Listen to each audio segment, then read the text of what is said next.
4 बोसोराव बिटिआरआव कुनु सुक्तिनि उनाव गाज्रि जाथाय जायाखै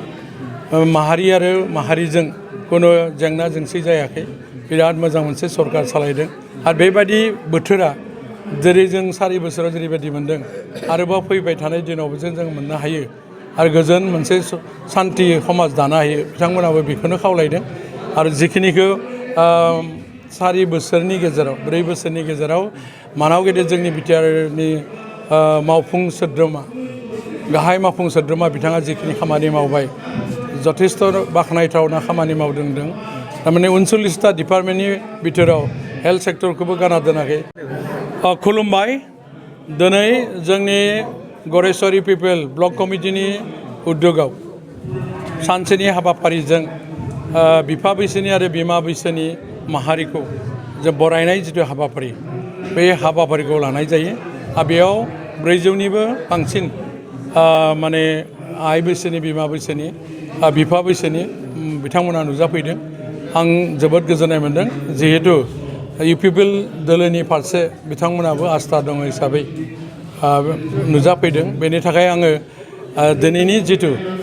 लेंहरजानाय आलासि बिथांमोनखौ आंनि गोसो गोरबोजों बरायदों आरो बिथांमोननिसिम खुलुमनाय सिबिनाय बावहरनाय थाबाय मानो होनोबा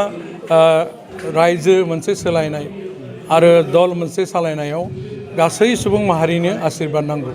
हिसाबैनो जोङो जिहेतु समस्तिनि जानानै इउपिपिएल दोलोआ खामानि मावबाय थादों बा आङो एमसिएल हिसाबै खामानि मावदों बेनि थाखायनो बिफा बैसोनि बिमा बैसोनि सेराव माने आर'ज गाबनायजों लोगोसे सिबिनायजों लोगोसे बे हाबाफारिखौ खालामनाय जादों दा आंनि दिनैनि नुनायाव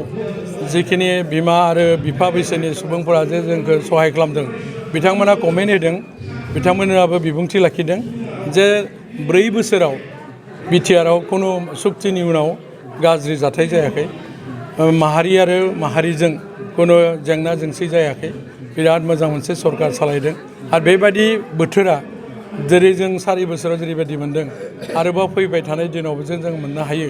आरो गोजोन मोनसे शान्ति समाज दानो हायो बिथांमोनाबो बेखौनो खावलायदों आरो जिखिनिखौ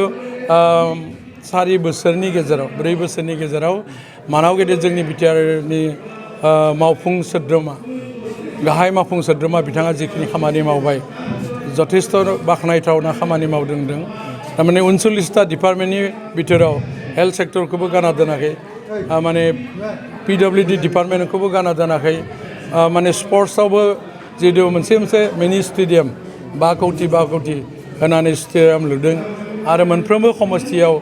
1 कौटिनि मोनसे कमिउनिटि हल 600निफ्राय 700 बेबादि मोनसे गिदिर आसनि आरो प्रतिटु माने कलेज आरो हाई सेकेन्डारिफोराव माने आन्थुगाथुनिनि थाखाय बिथाङा जे आसनिफोरखौ होदों दा हिसाबै आंनि गरेस्वर समस्तियावबो जोङो दिनै स्पर्ट्सआव मोननै माने 5 कौटि आरो 5 कौटि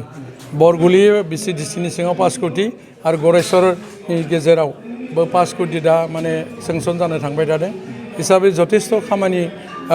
माने हरनायखौ आं गोजोननाय मोनदों आरो बेनि थाखायनो समस्तिनि जानानै मानाव गेदेर जोंनि गाहाय मावफुं सोद्रोमा प्रमद बर' सारखौ आं सिबियो खुलुमो आरो साबायखर बावबाय